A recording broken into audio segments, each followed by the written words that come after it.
the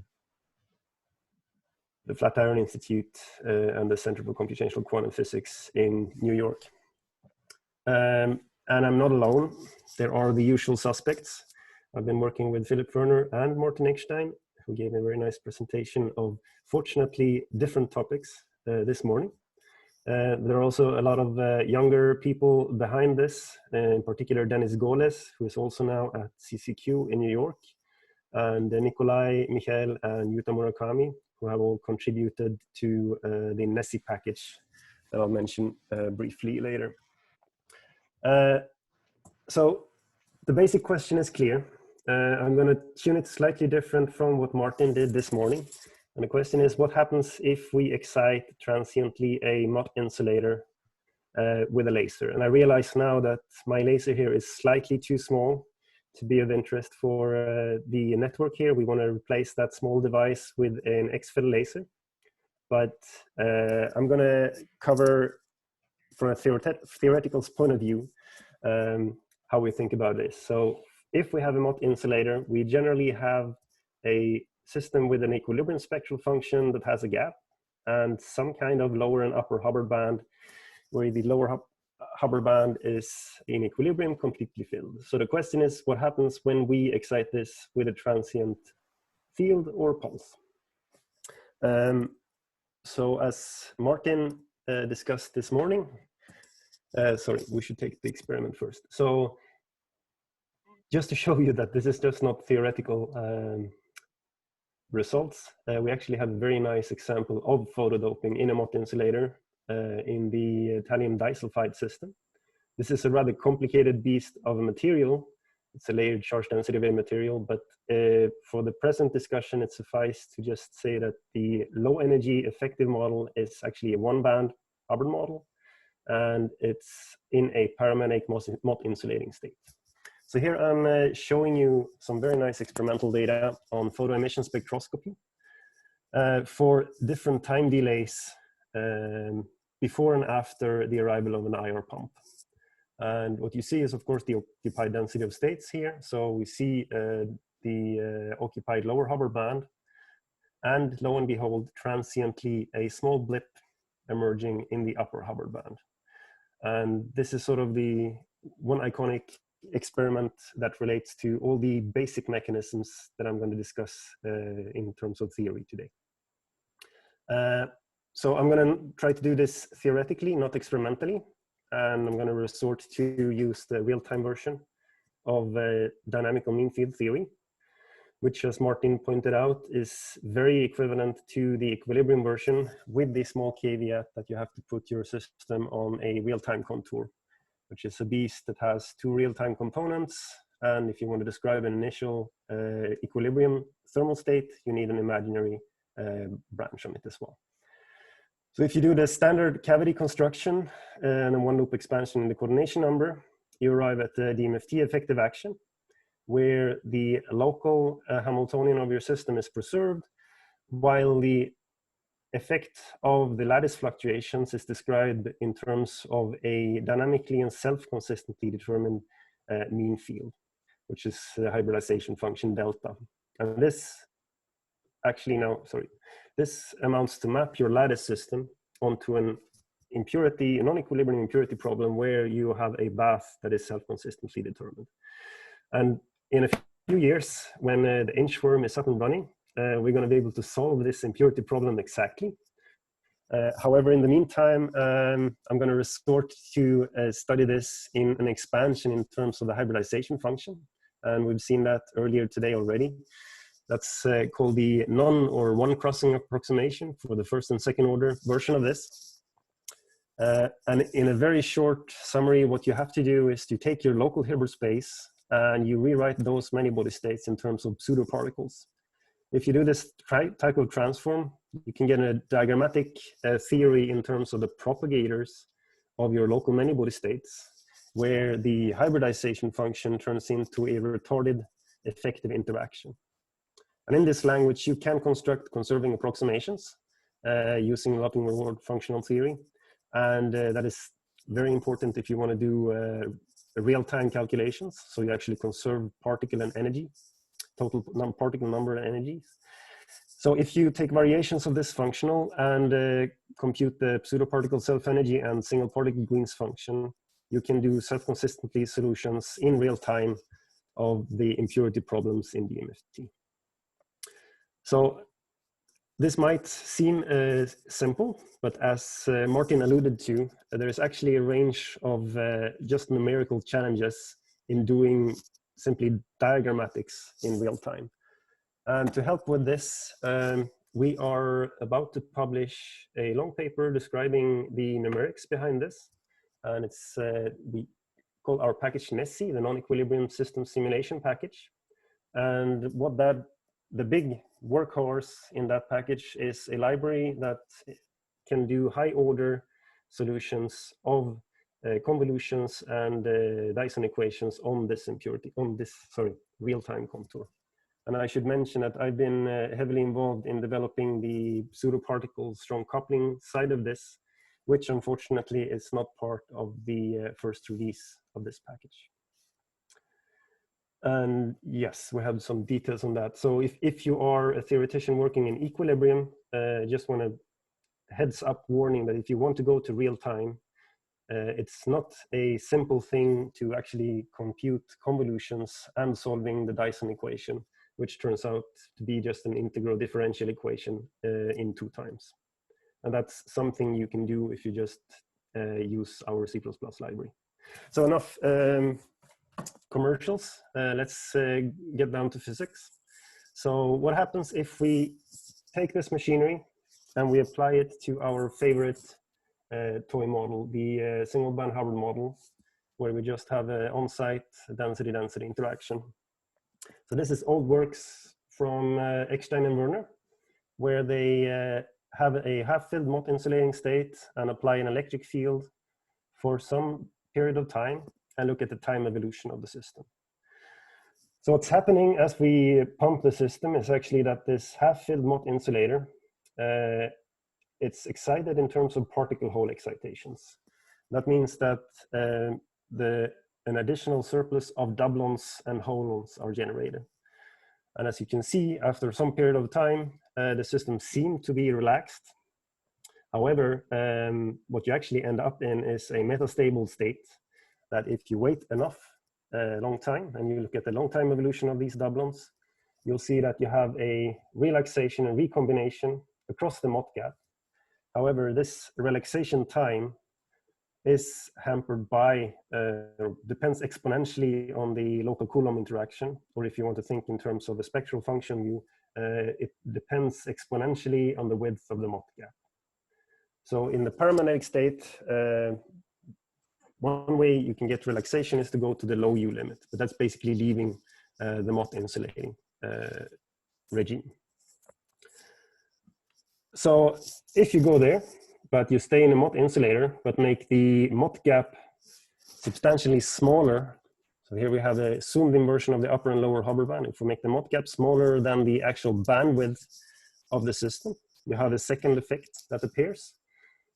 In this setup, if you drive and excite doublons across the Mott gap with an energy enough so that you pump in your extra doublons have high enough kinetic energy to actually make another particle hole excitation and lift the second electron hole pair across the gap, you will no longer have, in the short-term limit, a reduction and recombination. You will actually see a doublon density growth because of this impact ionization occurring.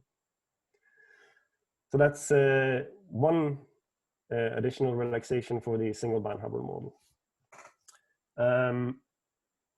There was some discussion about doing things slightly more complicated. So for example, if you introduce non-local interactions, you really have to account for the additional collective charge density wave excitations. And here, just doing DMFT does not really cut it. You can only describe non-local interactions using Hartree-Fock in a DMFT setting. So what Dennis set out to do was to actually do real-time GW plus eDMFT simulations on Mott insulated with non-local interactions.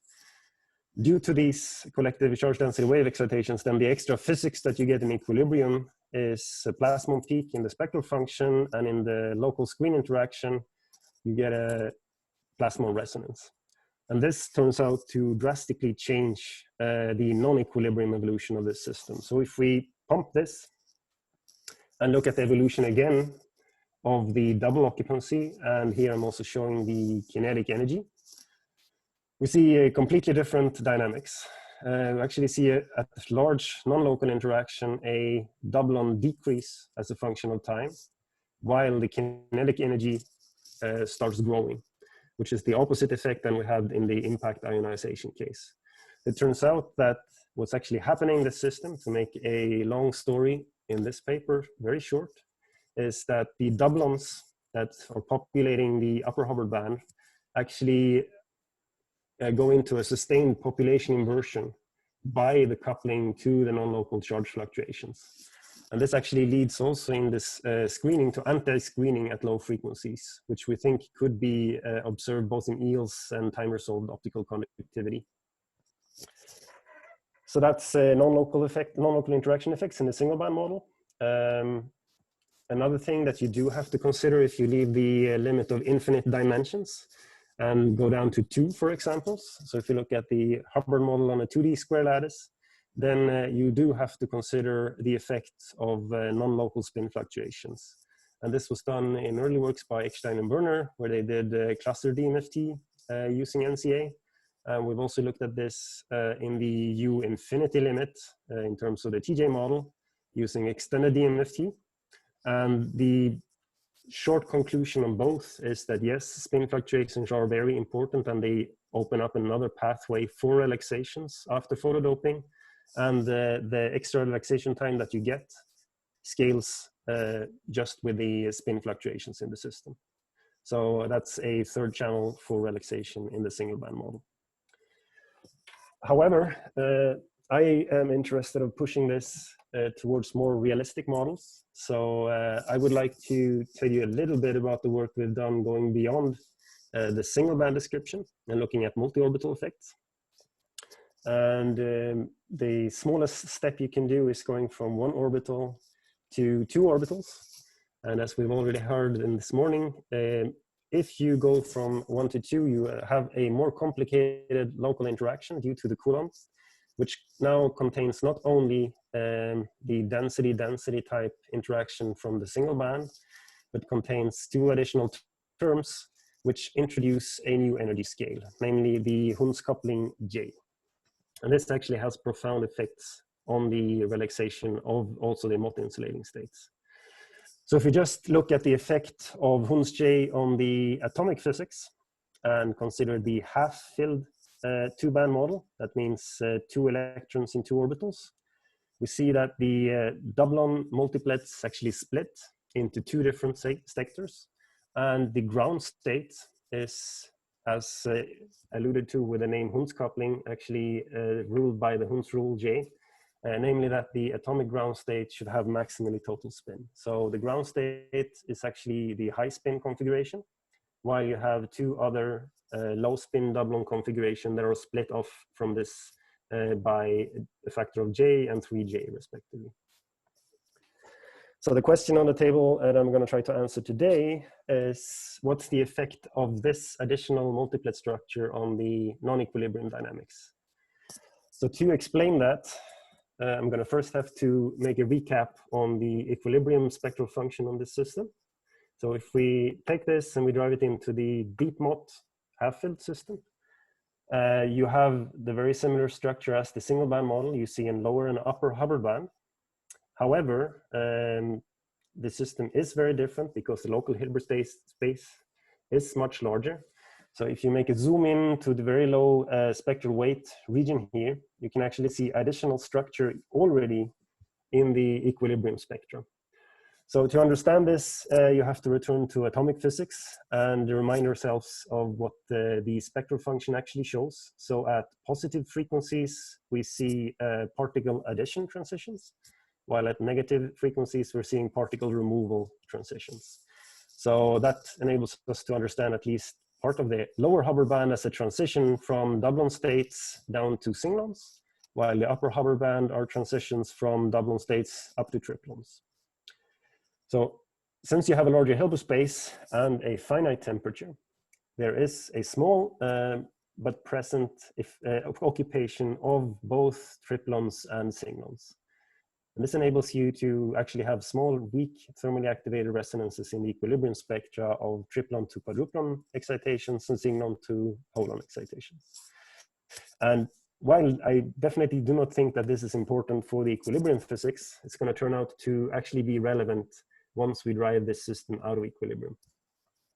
And I want to mention that although this type of side peaks exists in all multi-orbital models, fermionic ones, we actually first studied this in terms of the Bose-Hubbard model, where you have a whole range of these, since the Hilbert space of bosons is actually unbound.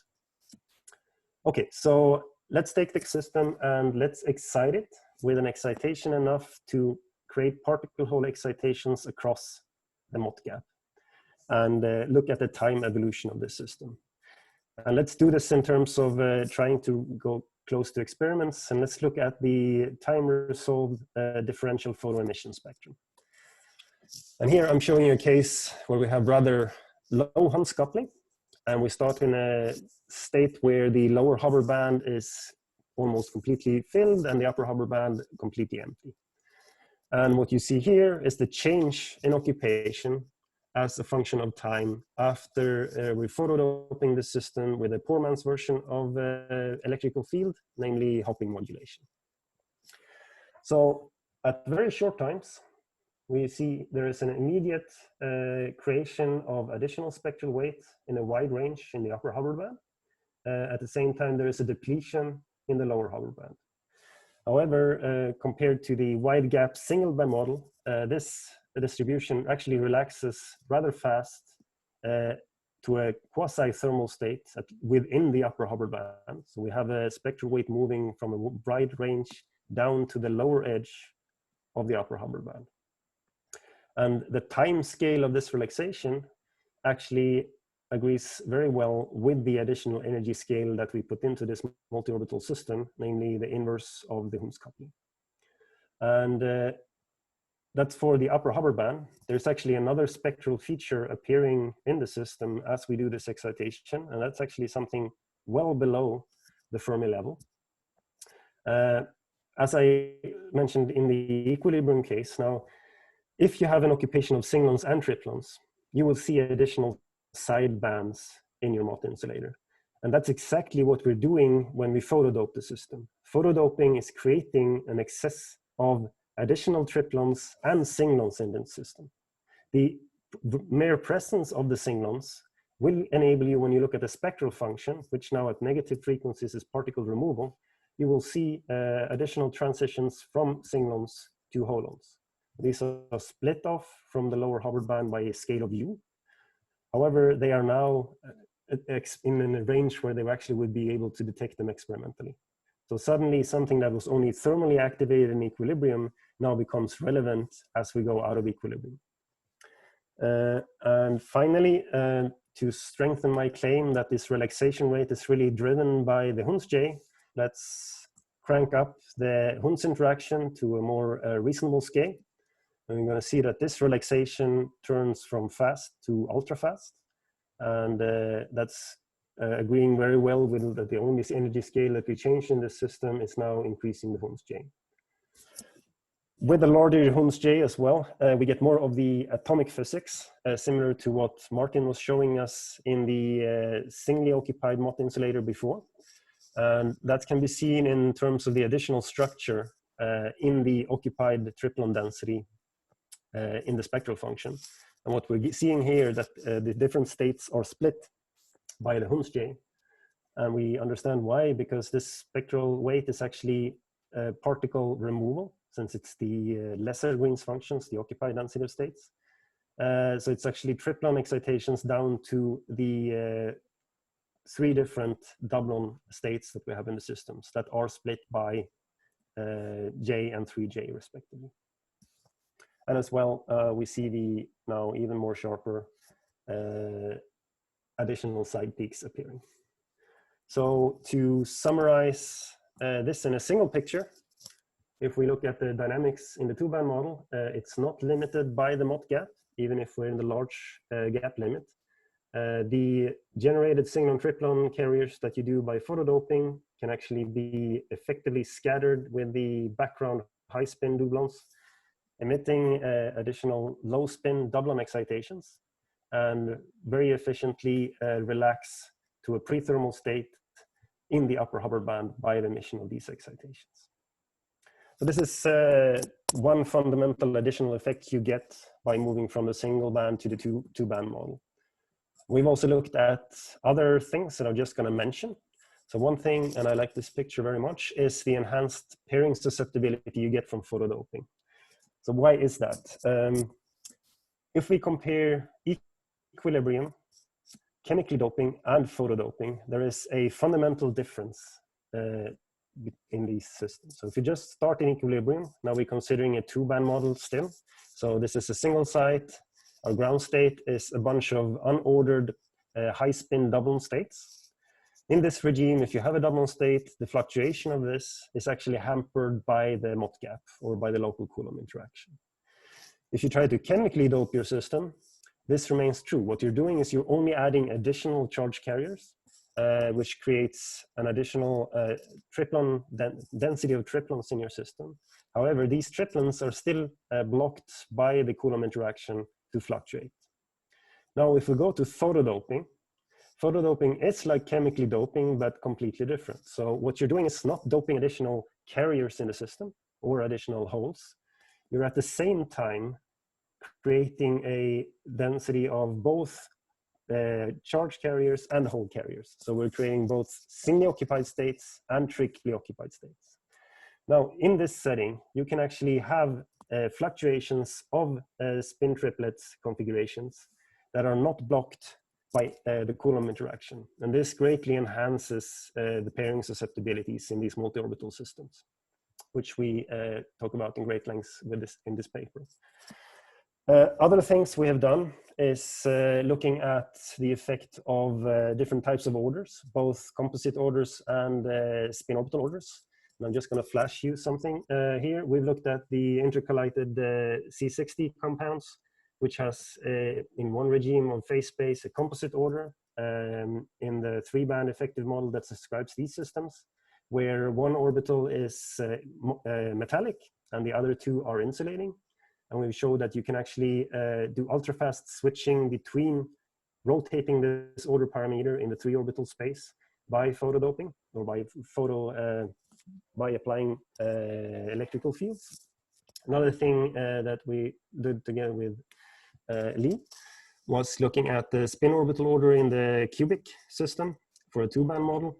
And he actually found that you can go by driving this system into a phase that is not accessible in equilibrium, that still has a different type of spin orbital order.